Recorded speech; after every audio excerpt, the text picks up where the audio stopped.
गाती कुशल रामायण गाती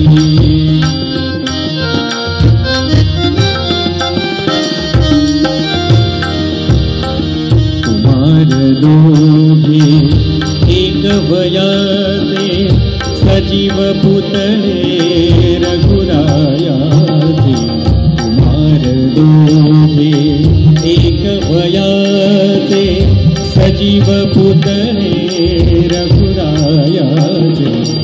पुत्र सांगती चरित पित्याचे